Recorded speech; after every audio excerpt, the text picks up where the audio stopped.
नमस्कार दोस्तों, solution first classes में आपका स्वागत है। दोस्तों अभी हम एक ये रेक्टेंगुलर सीटिंग अरेंजमेंट लेकर आए हैं। इससे पहले सर्कुलर सीटिंग अरेंजमेंट हम देख रहे थे। तो एक आयताकार मेज जो होता है उसके चारों ओर जो 8 व्यक्ति बैठते हैं और वो उनका सीटिंग कैसे किस तरह से है, आइए देखते हैं क्वेश्चन को। 8 व्यक्ति एक वर्गाकार मेज के चारों ओर बैठे हुए हैं। वर्गाकार मेज है, उसके चारों ओर 8 लोग बैठे हुए हैं। उसके बाद है टर्म है। तो हम सबसे पहले क्या करते हैं कि एक आयताकार मेज का ड्रॉ कर लेते हैं। जैसे ये हुआ आयताकार मेज। इससे पहले सर्कुलर में देखते थे, अभी रेक्टेंगुलर में देखेंगे। अब 8 लोग बैठे हुए हैं तो 1 2 3 4 5 6 7 और ये 8 हो गया। गिनती के लिए नंबरिंग भी कर देते हैं। 1 हो गया, 2 हो गया, 3 हो गया, 4 हो गया, 5 हो गया, 6 हो गया, 7 हो गया और ये हो गया 8। दोस्तों एग्ज़ाम में क्या होता है कि हड़बड़ाहट में या जल्दी जल्दी टाइम बचाने के चक्कर में लोग क्या करते हैं कि 8 की जगह 7 ही या फिर 9 भी मार्क कर लेते हैं। तो इससे आपका जो ये सीटिंग अरेंजमेंट है तुरंत गड़बड़ हो जाएगा और आप इसमें टाइम भी वेस्ट कर दीजिएगा और अपना मार्क्स भी वेस्ट कीजिएगा। तो इस तरह से हम मार्क्स कर लेते हैं। 8 लोग बैठे हुए हैं। अब इसके टर्म पे चलते हैं। टीना उर्मिला के सामने बैठी है। तो टीना और उर्मिला आमने सामने बैठे हैं। तो सपोज हम यहाँ टीना को रख लेते हैं और यहाँ पे उर्मिला को रख लेते हैं। टीना और उर्मिला आमने सामने हो गए, मिलाते भी चलेंगे। टीना उर्मिला के सामने बैठी है, जो कि शारदा और नीता के बीच में बैठी हुई है। ये जो कि मैं पहले भी बताया हूँ कि बहुत ही इंपॉर्टेंट टर्म है। जो कि का मतलब ही होता है कि वो उसका रिलेशन, जो कि का रिलेशन फर्स्ट वाले से होता है। पहले भी मैं बताया हूँ कि फर्स्ट वाले नाम से जो कि का रिलेशन होता है। जो कि, तो ये जो कि जो है दोस्तों, जो कि टीना के लिए आया है, ये उर्मिला के लिए कभी नहीं आता है। जो मीन्स जो पहले है। तो टीना उर्मिला के सामने बैठी है, टीना उर्मिला बैठ गए। अब जो यानी कि टीना, तो जो यानी कि टीना हो गया। तो टीना जो है जो कि शारदा और नीता के बीच में बैठी हुई है, यानी शारदा और नीता, ये जो कि शारदा और नीता के बीच में बैठी हुई है। अब ये शारदा और नीता जो है, इन दोनों का कुछ भी क्लियर नहीं है। यहाँ भी नीता हो सकती है, यहाँ भी शारदा हो सकती है। अब आगे हम देखते हैं क्वेश्चन में और क्या क्या हैं पॉइंट, उसके हिसाब से हमें पता चलेगा कि ये शारदा और नीता का कहाँ फिक्स है।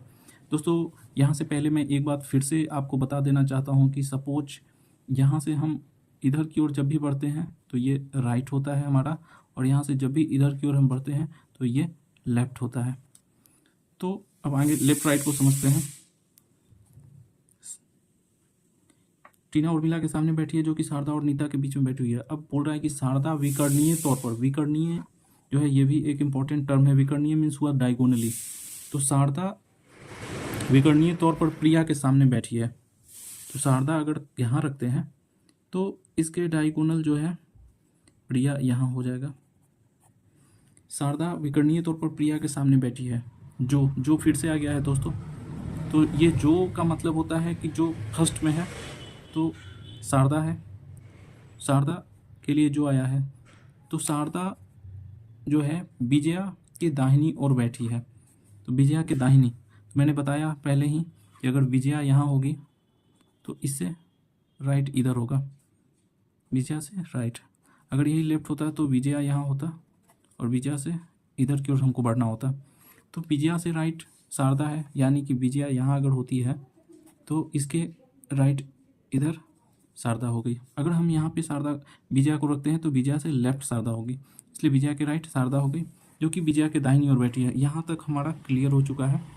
अब आगे देखते हैं। विजया मधु के सामने है, विजया मधु के सामने है। तो विजया जो है मधु के सामने है, तो मधु का तो क्लियर हो गया पोजीशन कि विजया के सामने मधु है, विजया मधु के सामने है। उसके बाद है फिर से जो आ गया है।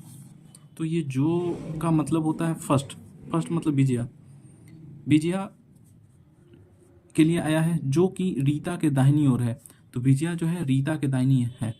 तो यहाँ पे अगर हम रीता को रखते हैं तो रीता के दाहिनी ओर विजया हो गई, जो कि रीता के दाहिनी ओर है, हो गया। अब है नीता के सामने, अभी एक सेकंड दोस्तों, इस तरह से नीता के सामने विकर्णीय तौर पर कौन बैठा है क्वेश्चन है। तो ये जो शारदा और नीता था, ये हमारा कंप्लीट हो चुका है। इनका पोजीशन यही है। अगर ये पोजीशन इनका नहीं होता तो ये शायद हमारा सिटिंग अरेंजमेंट कंप्लीट नहीं होता। अब ये सिटिंग अरेंजमेंट जो हमने बनाया ये सही है या नहीं, कई बार कन्फ्यूजन होता है, सही बन भी जाता है, फिर भी लगता है कि एक्चुअली ये स्टार्टिंग में इस तरह से होता है, लगता है कि सही है कि नहीं। तो ये सही अगर होगा तो आपके सारे टर्म पे सही आएगा। जैसे यहाँ से हम देखते हैं कि टीना उर्मिला के सामने बैठी है, तो टीना और उर्मिला आमने सामने बैठे हुए हैं। जो यानी कि टीना शारदा और नीता के बीच में बैठी हुई है, तो शारदा और नीता के बीच में भी बैठ गई है। शारदा विकर्णीय तौर पर प्रिया के सामने बैठी है, तो ये भी सही है, शारदा प्रिया के आमने सामने बैठी हुई है। जो यानी कि शारदा जो फर्स्ट में है, शारदा जो है विजया के दाहिनी ओर बैठी हुई है, तो ये विजया के दाहिनी ओर शारदा बैठ गई है। विजया मधु के सामने है, विजया जो है मधु के सामने है, ये भी सही है। विजया मधु के सामने है, जो यानी कि विजया, जो यानी फर्स्ट यानी विजया, जो विजया के जो यानी विजया रीता के दाहिनी ओर है, तो रीता के दाहिनी ओर विजया है। उसके बाद नीता के सामने विकर्णीय तौर पर कौन बैठा है क्वेश्चन ये है। तो दोस्तों ये रहा अपना नीता का पोजीशन है, और नीता के सामने विकर्णीय तौर पर कौन बैठा हुआ है। तो दोस्तों ये नीता के सामने विकर्णीय तौर पे नीता के सामने डायगोनली रीता बैठी हुई है, तो ये हमारा करेक्ट आंसर है। स्टार्टिंग में जब आप इस टाइप के पजल को या सिटिंग अरेंजमेंट को बनाना शुरू करते हैं तो इसमें कई तरह के टर्म हैं, जैसे कि जो, और, विकर्णीय,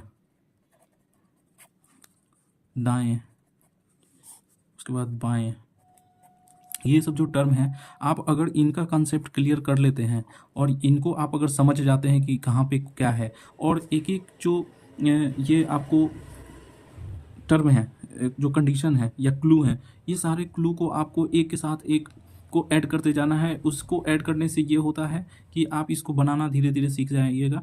और मुझे ऐसा लगता है कि जो जिनको नहीं भी आता है ना, वो मेरे वीडियो को फॉलो करें केवल।